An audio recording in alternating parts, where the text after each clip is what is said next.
এখন কি হবে উপরে আল্লাহ জানে। দেশের পরিস্থিতি তো ভালো না, তা গরু কুরবানি দেবে কারা? যারা দেবে তারা তো দেশ থেকে পলানি, বুঝলেন না? সত্য কথা মসজিদ ঘরও বলা যাবে, মন্দিরও বলা যাবে।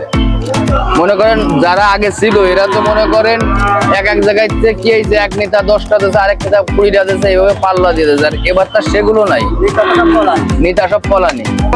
30,000 এটার দাম 28,000 ভাই।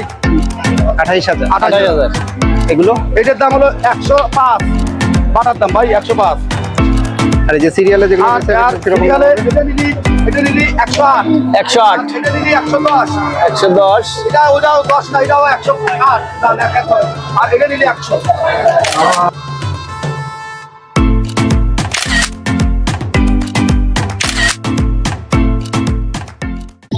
ভিউয়ার্স, আজকের ভিডিওটা কিন্তু একটু স্পেশাল হতে যাচ্ছে, কারণ আজকে আমরা যে হাটে আপনাদের নিয়ে যাব সেই হাটটা কিন্তু বেশ জমজমাট একটা হাট।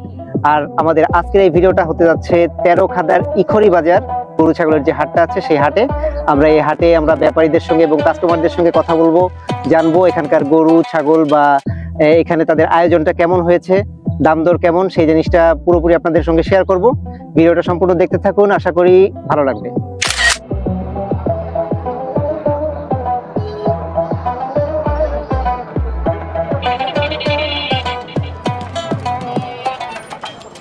খুলনা শহর থেকে মাত্র 20-22 কিলোমিটার দূরে জেলখানা নদী পার হয়ে তেরোখাদায় অবস্থিত ইখরি গরুর হাট। কোরবানি ঈদ ছাড়াও প্রতি সপ্তাহে শুক্রবারে এখানে নিয়মিত হাট বসে। অন্যান্য হাটের তুলনায় এই হাটে আমরা প্রচুর পরিমাণে গরু দেখতে পাচ্ছি এবং সেগুলো আকারেও বেশ বড়।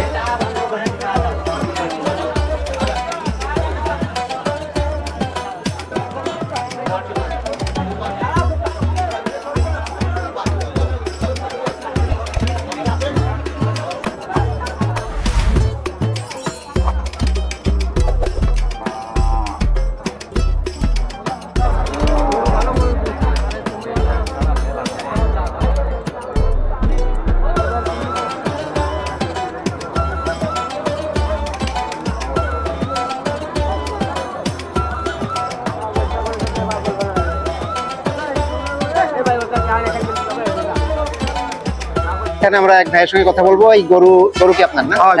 আচ্ছা, এই গরুর প্রাইস কিরকম চাচ্ছেন? 30,000। এটার দাম 28,000 ভাই। 28,000 এগুলো এটার দাম হলো 105। বাটার দাম ভাই 105। আর এই যে সিরিয়ালে যেগুলো আছে সিরিয়ালে এটা নিলি 108 108, এটা নিলি 110 110, এটা ওটাও 10 না, এটাও 108 দাম 110, আর এটা নিলি 100। সিটা ওয়ার্ডালে